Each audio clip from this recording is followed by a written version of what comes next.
As you guys know, my name's Richard Brewer. I'm a practical nurse here. I have been for 3 years now.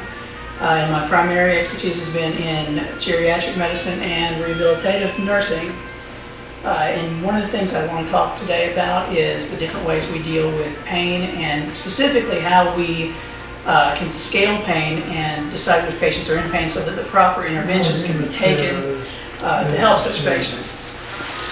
I think the primary way to deal with pain is to go back and get kind of an operational definition of what pain is. And according to the American Nurses Association, pain is whatever the patient says it is.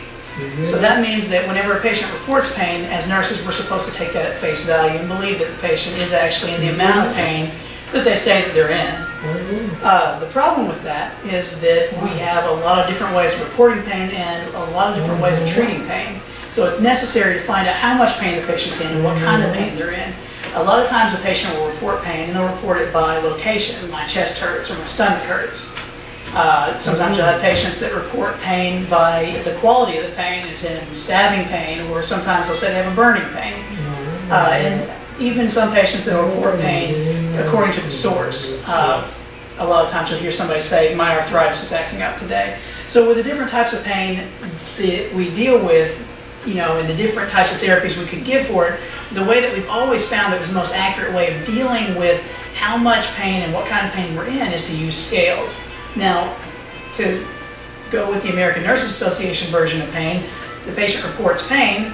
All we've ever used is a 0 to 10 scale to teach us that the pain is either 0, no pain, or anywhere on a range of up to 10, the worst pain you could ever imagine in your life. And this is a perfectly fine scale in most instances, but what about with patients that can't report pain, either because they're physically unable to tell you where it hurts or what hurts, as in a patient that had a left-sided brain stroke or aneurysm would lose that ability to speak to you, or a patient that doesn't have the ability to analyze their own pain and tell you what kind of pain they could even possibly be in because they can't identify it. Well, scales are still available for those types of things, and as a nurse, it's paramount that we find out what type and how much pain the patient's in. A good scale to use in the instance where you have a patient that, for instance, has that left-sided stroke, but hasn't ever lost the ability to gauge their own pain, as in patients that have just lost the ability to speak, but they still feel pain, they still understand their pain, they still know when they're in pain, is the Wong-Baker scale. And all these scales that I'm going to tell you about today are actually available on a site called partnersagainstpain.com, and it gives you just a whole list of different types of scales you can use.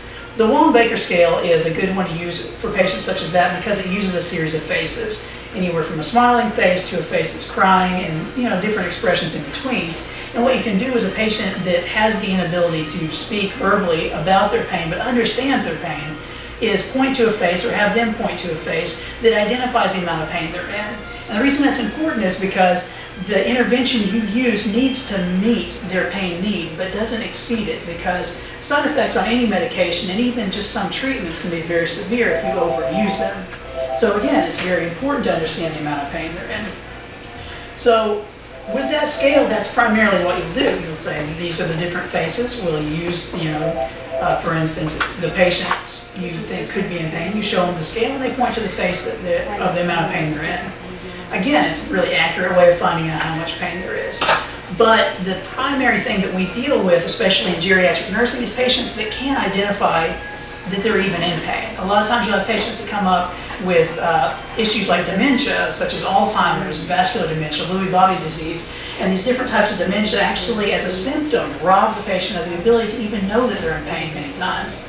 And you'll get patients that say, I'm thirsty, I'm hungry, I have to go to the bathroom every 5 minutes. They're in and out of the bathroom.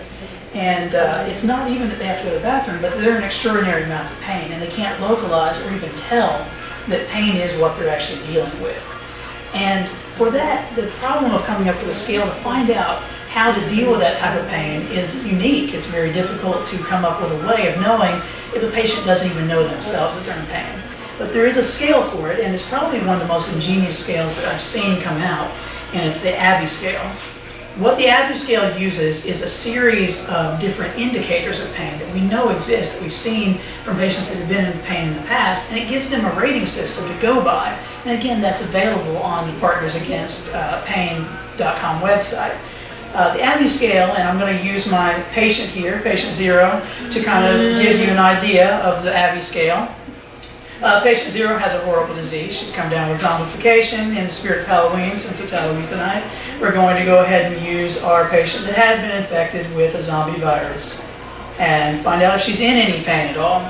The ABI scale uses different things. One of them that it uses right away is it asks about kind of a patient affect. So this patient can't communicate that they're in pain, doesn't know they're in pain, but is the patient grimacing, for instance? That's kind of a weak grimace. I don't know how to do it. And is the patient wincing at all? Yeah. So there we have a good wince. Has the patient guarding any part of their body? So when you go to like touch like this eye, for instance, they don't want you to touch it. They're doing whatever they can to keep you from touching it. If their arm's injured, they're trying to keep you from touching their arm. That's a guarding instinct, and it's something that we can rate. We know even though the patient can't tell you they're in pain, they don't want you touching their arm. So that's one way we can tell with the ABI scale. The ABI scale also looks at, is the patient calling out non-verbally in pain? Are they crying out and having like these kind of, unearthly moans or screams or any kind of wailing pain? Clearly unearthly. But these different things are great, and they're really good for telling us if the patient's in pain. The one that I think the ABI scale gets right more than any other thing, and the thing that other scales tend to ignore, is the ABI scale actually asks you if the patient is showing physiological signs of pain. And one thing we've learned is that people in pain have higher blood pressure, higher heart rates, and they've usually got a higher respiratory rate.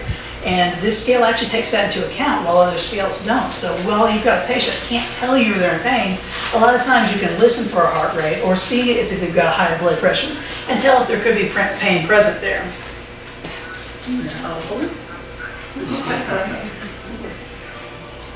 Now, unfortunately, this patient doesn't have any heart rate at all, and likely there's not a whole lot we can do for him pain-wise. So I'm going to suggest we probably need to just call her family and get her some palliative care, because she's not long for this world, and it won't be long before it's all just flesh eating and whatever zombies think about.